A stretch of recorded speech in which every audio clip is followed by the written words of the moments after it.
The first sign that something was wrong came in the form of a passive-aggressive letter, printed in cursive font and taped squarely to my front door. Your dog's barking is a nuisance to the neighborhood.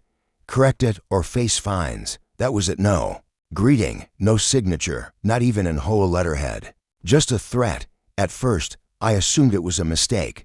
My dog Max, a gentle, aging golden retriever, rarely barked. He spent most of his time lounging on the porch, soaking in the sun, or padding around the yard like he owned the place. If anything, he'd earned the nickname Mayor Max from the local kids for being the friendliest creature on the block. I took the note inside, set it on the kitchen counter, and tried to forget about it. Maybe a neighbor had a rough day. Maybe Karen, the self-appointed HOA president, was just bored again. She had a reputation for poking into everyone's business, measuring lawn heights with a tape measure, photographing cars parked too long in driveways, and scolding anyone who dared leave their trash bins out a minute past pickup time. Still, the note felt personal. 2 days later, I found a manila envelope in my mailbox. Inside were printed photos, 7 in total, each showing Max somewhere in or around my yard. One was him standing by the front gate. Another showed him stretched out asleep under the hydrangea bush. There was even one of him mid-yawn, which had been dramatically labeled aggressive stance in red pen. Every image was time-stamped, and each had an arrow pointing to Max as if he were the suspect in a police lineup. My heart sank. This wasn't a random complaint. Someone had been watching. I knew who it was before I even asked. Karen lived 3 houses down, at the corner where the HOA sign stood half-faded under a lopsided American flag. She had a front yard covered in fox tulips and concrete gnomes, all aligned with military precision. She was always outside, pretending to trim the same bush or sweep the same patch of sidewalk, always watching. She didn't have a job, no kids at home, and from what I could gather, no hobbies other than enforcing neighborhood standards. I confronted her politely. I walked up to her porch, waved the envelope in the air, and asked if she knew who had sent it. She looked me square in the face and said, "If you can't control your animal, perhaps you should consider moving somewhere without rules." Then she turned and shut the door in my face. That was the moment I realized I wasn't just dealing with a busybody. I was dealing with someone who thrived on control. The next week, I received an official-looking fine in the mail from the HOA. The violation? Unapproved leash length, according to the document. My 6-foot leash was unreasonably long and posed a risk to others in the community. I laughed out loud. There were no leash length rules in the HOA bylaws. I knew because I checked when I first moved in. Still, there it was, $150 fine, payable within 15 days. I ignored it. Karen didn't like being ignored. Within days, she was back at it. Another fine arrived, this time for excessive pet fur accumulation in the shared green area. That green area was just the strip of grass between my fence and the sidewalk, which Max sometimes walked across during our morning stroll. The idea that he was shedding so much it violated HOA cleanliness standards was ridiculous.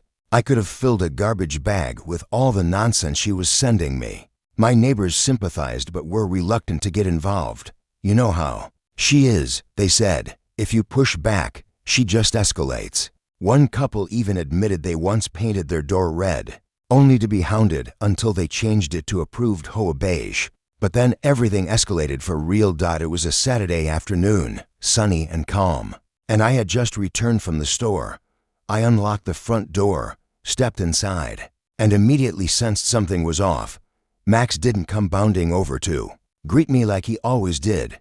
No jingling collar, no soft bark, no warm weight pressing into my leg. The yard gate was closed, the fence was intact, and there were no signs of a break-in. I called his name. I searched every room. I walked the entire block calling for him. Nothing. My stomach twisted into a knot. I called animal control, the local shelter, and even the non-emergency police line. No one had seen him. That night was torture. I barely slept. Every creak of the house made me jump. I left a bowl of food on the porch, hoping somehow he'd wander back. But deep down, I knew Max hadn't run away. The next morning, I found an envelope on my porch. No postage, no return address. just a single photograph inside. My dog, Max, on a pink leash, standing in Karen's backyard. She was crouched next to him, beaming like she'd won a prize at the fair. The date was from the previous evening only. A few hours after I got home, I was so angry I shook. My hands clenched the photo until the edges crumpled. But I didn't storm down there. I didn't bang on her door or call the police, not yet. That was when I realized something else. If Karen had really taken Max trespassed, removed him from my property, and was now holding him, that wasn't just harassment. That was theft. That was crossing a line no neighborhood drama could excuse. So instead of reacting emotionally, I took a deep breath, set the photo on my desk, and opened my laptop. I started with the HOA. I searched public records, legal filings, nonprofit, databases, anything I could find, and it didn't take long to strike gold. Turns out, Karen had filed the HOA as a nonprofit homeowners association years ago, but she hadn't renewed its legal status in almost 3 years, which meant legally it no longer existed. All the fines, letters, threats, none of them had any legal standing. She wasn't the president of anything. She was pretending to hold power that had expired. And that's when something inside me shifted.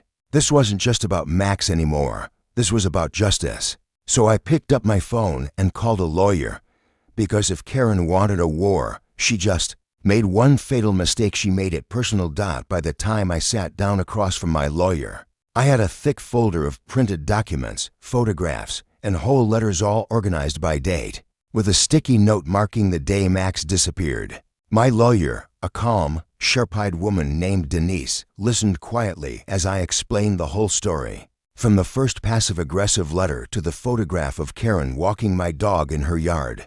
She didn't interrupt once, just nodded, took notes, and raised one eyebrow when I handed over the proof that Karen's so-called HOA hadn't been legally recognized in over 3 years. When I finished, Denise leaned back in her chair and said, "This is going to be fun." Within 48 hours, Denise had already filed a legal demand letter to Karen, citing fraudulent HOA practices, unlawful issuance of fines, and most importantly, the illegal seizure of private property. Because Max wasn't just a dog. In the eyes of the law, he was my property, and Karen had, quite literally, stolen him. Karen didn't respond to the letter, but I knew she got it. I saw her standing at her mailbox that morning, jaw tight, fingers trembling slightly as she read. The header, that evening, she didn't pace her porch like she usually did. The plastic flamingos in her yard seemed a little less smug.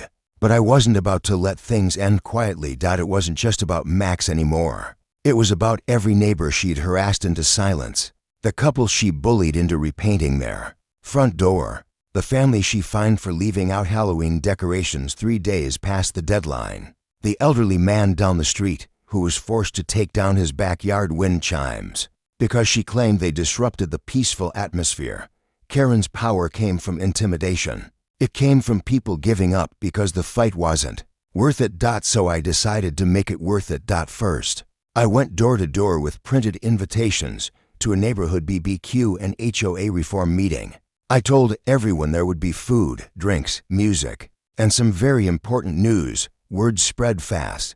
Most of the neighbors showed cautious interest, the kind you see when people have been burned one too many times, but still hope for something better. A few rolled their eyes, assuming it was just another excuse for Karen to yell about lawn heights. But I promised them it wasn't.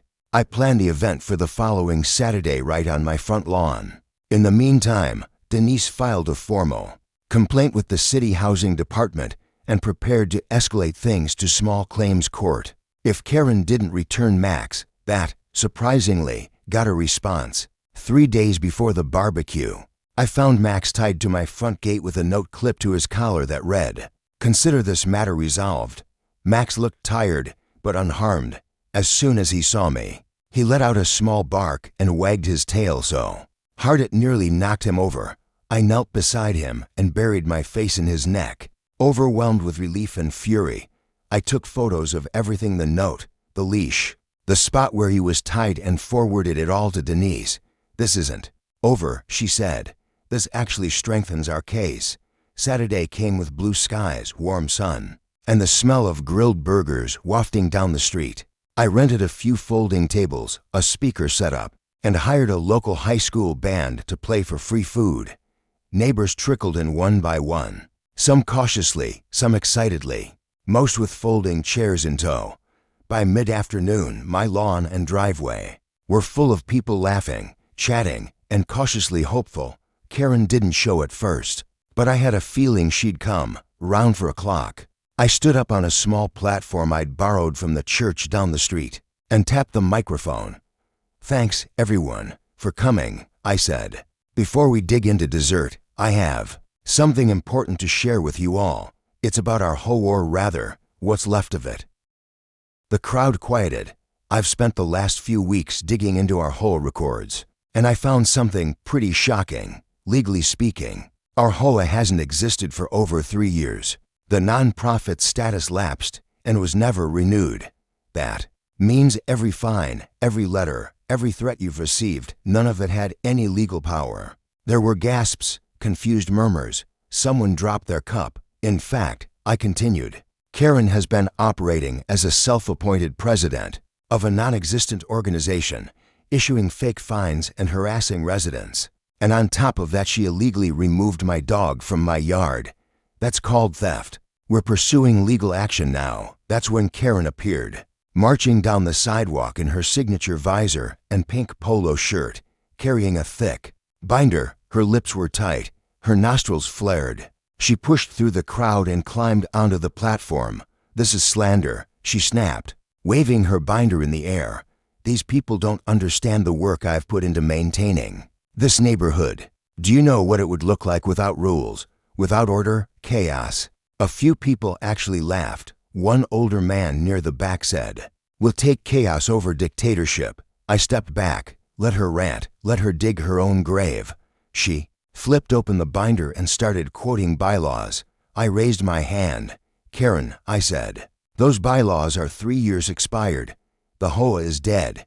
You've been running a fantasy government, and you stole my dog." She froze. I turned to the crowd. "I've already contacted the city. We're forming a real, legal HOA board with community-elected members. Anyone who wants to volunteer. We're holding nominations next week." By now, most of the neighbors were cheering. People shook hands, slapped backs, and hugged. Karen stormed off, binder flapping behind her like a broken wing. That was the last time she ever tried to enforce anything in the neighborhood. In the weeks that followed, she received an official notice from the city demanding she cease all HOA-related activities. Denise filed a civil suit, and Karen was eventually forced to pay restitution not just to me, but to anyone who could prove she fined them unlawfully. It wasn't a fortune, but it was enough to send a message. As for Max, he's back to his usual self, patrolling the porch, barking politely at squirrels, and rolling around like he owns the place. The kids down the street still call him Mayor Max, and honestly, he deserves it. We even gave him a special collar that reads Honorary HOA President, because if you ask me, he's the only one who ever cared about this neighborhood without trying to control it. And now, the grass grows how it wants, the wind chimes sing again, and for the first time in years, the neighborhood feels like home.